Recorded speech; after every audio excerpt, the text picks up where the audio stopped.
So hello guys, কি খবর আন্নাগো? আশা করছি আন্নারা ভালো আছেন। বর্তমান আমি আছি আমাগো গাঁৱে। তো গাঁৱে মানে আমাগো বাড়ির সামনে। তো আন্নারা দেখবা নিছেন এসতে অ্যাকচুয়ালি একটা গাতা খুদ বানিয়েছে, আর এই গাতা খুদে ভালো পাথর যে বাইকার বানিয়েছে।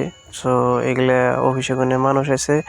তো মানুষ আই এনে এই রাস্তাটা অ্যাকচুয়ালি বহুত দিন হয়েছে এই রাস্তাটায় বালু পাথর ফালানো হয়ে গেছে গা। তো অ্যাকচুয়ালি এই বালু পাথর এই রাস্তায় ফালাইছিল জোয়া বছর ফালাইছিল বৃষ্টির টাইমে। তো বৃষ্টির টাইমে ফালানোর ফলে এই রাস্তাটা বহুত জায়গায় ভাঙ্গা গেছে গা।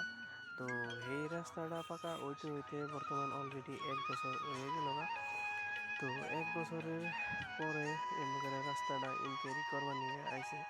তো এই যে এক সাইডে এমনি গাতা খুঁজে এই যে এটার মধ্যে দিবার নিছে। এটার মধ্যে দিয়ে কি বুঝলো আমি কিছুই বুঝলাম না। তো গাইস আপনারা যদি জানুন বা বুঝেন তো কমেন্টে করে জানি।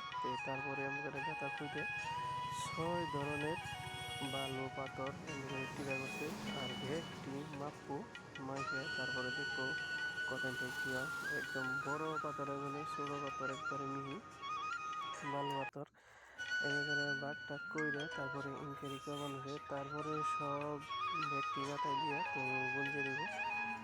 তো এমনি করে চাকনি এদিন গেছে, চাকনি এমনি করে বসিয়ে দিছে ব্যাকটেরিয়া, কারণ অ্যাকচুয়ালি এমনি করে ইনকোয়ারি কইরে তারপরে অফিসে দেখান লাগে।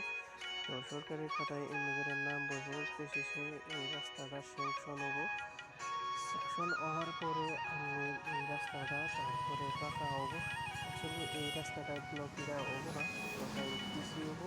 তো সেই জন্য এমনি করে আপনি ইনকোয়ারি করবার নিছে। তো ইনকোয়ারি করবার নিছে ভালোই।